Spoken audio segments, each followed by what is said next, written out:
Welcome back everybody, Todd here. If you're new to the channel, thanks for stopping by. Today we're going to keep going with our 2021 Harley Davidson Sport Glide build. Another exciting day. Today we got in the Memphis shade fairing and all of the parts necessary to put that on the bike. So come on with me and let's take a look. Okay, so here's the parts. There's your windshield. We've got the Batwing fairing. Here's our hardware kit to get this on the forks. And then there's our windshield trim kit. I'm not going to bore you with unpackaging all of this, so let me get it unpackaged and give you a look. Before I unpackage all the Memphis shades parts, let's take one last look at the bike with the mini Batwing fairing on. You can see that not only do I have the mini Batwing fairing on there, but I've got the Gustafson lower wind deflectors, and I've got that 17-inch Grand Touring windshield on there. Here's our mounting kit. Here's the part number, MEK2044, and I went with the polished. Now this mounting kit can be used on a number of different fairings with Memphis shade in case I ever want to go with the fats where it'll be exposed. I kind of wanted the chrome. Unfortunately, that's going to be chrome then on the inside of the black, so we're going to have to see how that looks.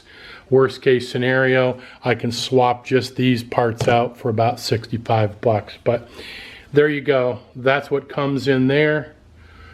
Very good instructions walking you through. They're providing you a couple of tools. They're saying that what you're going to need is a 11 millimeter or 7/16 wrench. So I've got both of those handy. So okay, let's follow the directions. So using the Allen wrench that they supply, you're going to go ahead and take this set screw out of here. That's going to allow you to disassemble this. They just fit together. Now you'll be able to take it over and put it on the forks. Once you get this to the forks, you're going to be able to put it around there, and these fit back together in those grooves, right? Let me cut away and show you the other one. Okay, so you can see they're cleated, and you know, you've got this part of it right here. It's got kind of a hook on it, and that's going to go inside of there. It's going to slide down on top of it. If you look at that, it's the third one. That's going to be the right fit. You're going to want to leave these loose so you can move it up and down, but that it's still clamped down there decent so you can dry fit everything. You can see on the inside there's like a plastic film here, so they're not going to scratch your forks. Once you get this in place, because it's got that plastic or rubber inside, you can move it around. What I've done is turned it around like that. Now I can go ahead, work at getting my bolt, my screw started. Once that grabs good, I get it down tight enough where it still can be moved, then I can whip it around and put it back in position where it belongs. There we go. I've got both of those just kind of in position. Here again, I can move them, but I got to work at it a little bit so they're relatively snugged up, because when we go ahead to dry fit that, we need to make sure that the fairing fits over the headlight. So you're going to have to be able to slide this up or down and just get it adjusted while you're trying to find the fitment. Now that I've got them installed, let me walk you through it. So the directions talk about this and this being 2 inches in between those. So what I did is I came 1 inch down here, then I've got these 2 inches apart. I repeated that over here. So now that I know, at least I'm starting out and everything's in sync. Now I'm not saying that's the proper placement, but at least that's where I'm going to start, and I know I have both sides even. Now we're on to the fairing. Here's our part number. It is the fairing, Batwing fairing, MEM7431. So let's go ahead and get that thing unwrapped and take a look at it. There's our fairing all unwrapped. That is a perfect match with the vivid black color on my bike. So first order of business is to flip this over and install the brackets. Okay, I've spun it around. Obviously the top, the bottom, and here's where your brackets are going to go on those 4 bolts right there. So it's going to be easier to put them on upside down. You can see that the inside of the fairing is all a polished finish, just like the front. Okay, the next step is to put these on. Put the brackets in like that. See how they're slotted? You're going to have a lot of adjustment opportunity on this fairing to play with it on the bike, but it comes with the washers and the nuts already on there. So you're just going to go ahead and one at a time pull them off and put them on.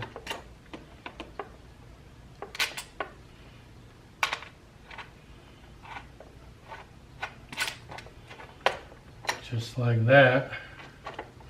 Now I'm going to try and start this out right about in the center.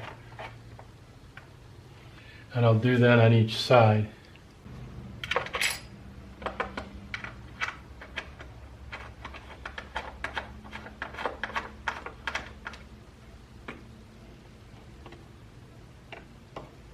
And they're finger tight. Okay, we can take it over to the bike and try to place it. Just gonna walk it over carefully and see just where we can end up with our fitment here. That's actually a little bit low. So I'm gonna pull this off, move my brackets up. Right now I'm at 1 inch. I'm going to come up to 3/4 of an inch.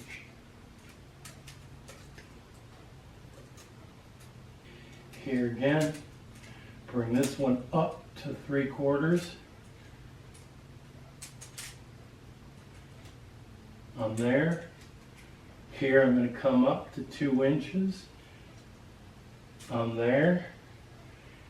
Get them kind of turned out so they look like they should fit. And let's test it again. Going up underneath.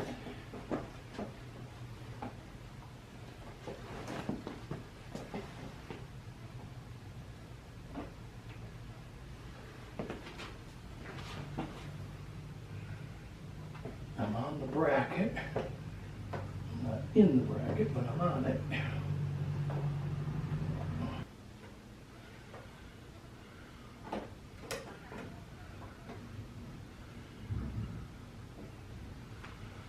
Alright, it's a start. Shall we take our first real look at what we're dealing with here?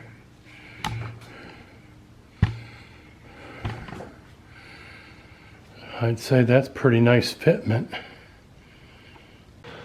Okay, here you go. There's our 6.5 inch dark smoke, black smoke. So you can see it's got the flare. Now, hold on.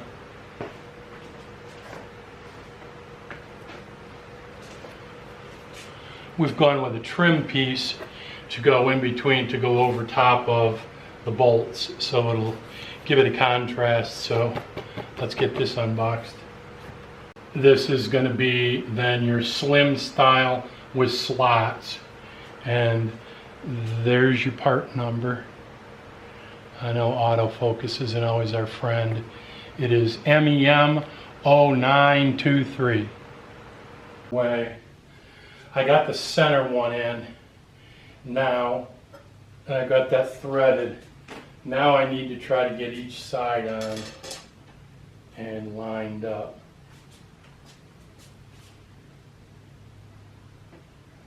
Boy, do not let this Allen wrench slip out of there, or you're going to scratch up your trim or your fairing or both.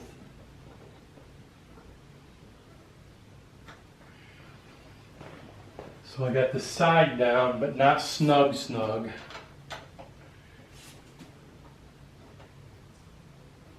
Okay, I don't want to go any more than that. What are we thinking?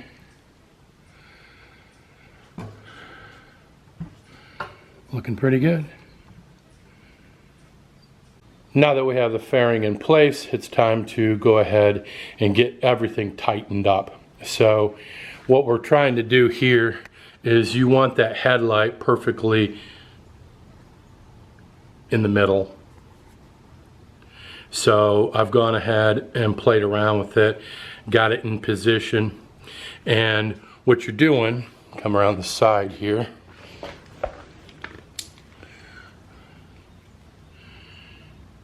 you can see the brackets there. What you're going to do is pull those up or down to position the headlight. And I've played around with it, and what I've come up with is a 1/2 inch right here. So that is a 1/2 inch down to the top of that bracket from the bottom of the chrome. And that seems to have positioned it perfectly. So hope that helps you out. So, okay, on this side you can see the bracket. You can see that I have good access to those Allen screws. So I'm going to go ahead and tighten those down nice and snug, nice and firm, but being very careful not to overdo it. And again, that's a 1/2 inch down from the top. What do you think? Looks dead center to me. Okay, so I've gotten those mounting clamps all firmed up and tightened down. So the next order of business is going to have to be to pull the fairing off and get the brackets that are attached to the fairing all snugged down. Okay, to remove the fairing, you've got this right here, it clamps down. There's a button here you pull back and then you lift up. Here again, I'll try to pull back and lift up. So then that releases the top. I can lean that forward and pivot off the bottom. So that's what we're going to do. Okay, we've got the fairing off. It's on the workbench right here. All of these cap nuts now have to get tightened down. We've established what our position is. I've got the 7/16 end wrench, and again, I'm just going to tighten them down. I want them to be firm, but I don't want them to be overdone. Everything seems to be good. Here again, there's my windshield. Just want to check that. Just don't want to overdo that. And that's one of those deals where it's gonna be trouble if you over tighten it. Okay, back to the bike we go. Let's get it polished up first. Okay, you can see I've got it back in place. Everything looks good. I've checked it for snug. Yeah, I guess next step is let's pull it out in the driveway and see what it looks like in the daylight. Before we move to the driveway, let's take a recap of where we came from. Here's that mini Batwing fairing. Obviously I've got the 17-inch Gustafson Grand Touring windshield. I've got the long wind deflectors. This Batwing fairing, I just did a measurement, and you're at 23.5 inches from the outside edge here to the outside edge there. 23.5 inches. Measuring over on the Memphis Shades Batwing fairing, you're at 33 inches. So actually I think it's 33.5 inches. So I think you're exactly 10 inches wider than you were on this thing. The fairing is obviously a lot taller on the Batwing. So when you do a measurement here from the top of that to here, I'm at 23 inches from the top of the fairing where it goes over top of the headlight to the very top of that 17-inch is, again, what did I say it was, 23 inches? 23 inches. So when we come over here to the Batwing fairing, we're at 18 inches. So there's a 5-inch difference. But remember, this has that flip. So I'm hoping that that flip is going to make a difference here. We'll find out when we take it for a ride. You can get a 9-inch. I almost went with the 9-inch. So if all else fails, I can go with the 9-inch. But this fairing is much larger and it comes up higher. So the dynamics of all of that are going to be different. So the only way you're going to figure it out is take it for a ride. Here we go. Got her out in the driveway in the daylight. Let's take a little bit closer look. We'll do a walk around. I always like it when guys do a walk around, give me close-ups. You know, you want to see, like, what's it look like on the inside here. It's all polished nice. You got the 3 nuts that go on your windshield there. You can see all the way down to your headlight. Now, they make a single compartment storage thing, or they've got like a triple. Honestly, I think the single is quite large. You get into the side ones, unless you have your bars way back, you're gonna have problems with that. But here we go. You can see the flip on that windshield. Again, that's 6.5 inches. So they're 6.5 inch measurements from down here to the top, just so you know. Obviously, you got a couple of inches that extend down below it. Unlike other windshields, when they're saying it's a 6.5 or a 9, that's how much is sticking up above. This comes in a 9. You can get that with a 9. I almost went with the 9, but because it has the flip on it, I decided to just play it safe and go with the 6.5. If need be, it cost me about $100 to go to the next one. That is the black, dark smoke, I don't know what they call it, black tint, something like that. I really like the trim piece. It sets it apart, and the fact that I've kind of done all the chrome stuff on the bike just looks nice. I mean, honestly, you would not know that's an aftermarket product. Again, that black color matches the vivid black on the rest of the bike perfectly. All right, the next thing to do is to take it for a ride, so we're going to do that. I'm going to go ahead and get geared up, and we're going to take her out on the road. Before I shove off, I thought I'd show you how I sit the bike. I'm 5'8". I have a 30-inch inseam. Have a fairly long torso in comparison to the rest of my body, so I sit up about as tall as a 5'10" to 6 foot person does. I can see very easily over top of the windshield. I can see through it. Even though it's quite dark, I can see through it. So, all right, let's take it for a ride and see how it performs. Okay, I just got back from my first ride.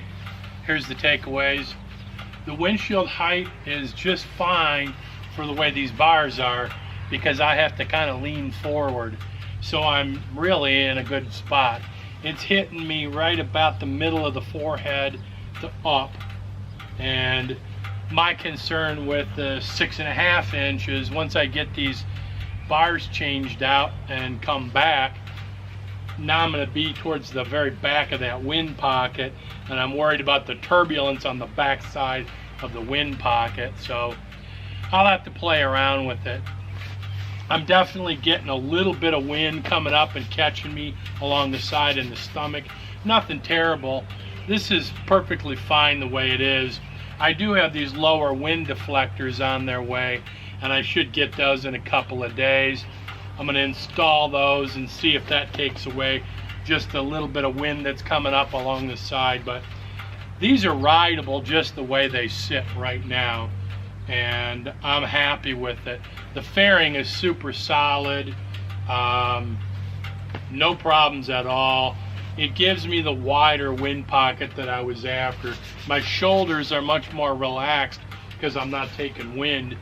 Yeah, so I would say definitely a thumbs up, a success. Side note on the Saddleman seat, it's breaking in, you know. Let's see, I just got done doing 56 minutes, so I've got over 3 hours on the seat, so it's starting to break in. I'll keep you tuned on that. Again, the one thing about the seat is it's not quite as wide as my other one, so I don't know how that's going to work out on super long rides, but it's definitely comfortable, and the lumbar support that you get just from the seat is twice as good as the stock OEM seat, and then when you throw the backrest on top of that, it's no comparison. Now, is it as great as everybody's making it out to be? Stay tuned on that. I'll let you know as I ride more, and especially as I do longer rides. Okay, so that's a start. Hey everybody, that's going to do it for this video. I appreciate you tagging along as always. Do me a favor and hit that like button, hit subscribe if you haven't already, and then I'll see you back here on the next one. Next up is new handlebars for this thing, so we'll see you on the next one.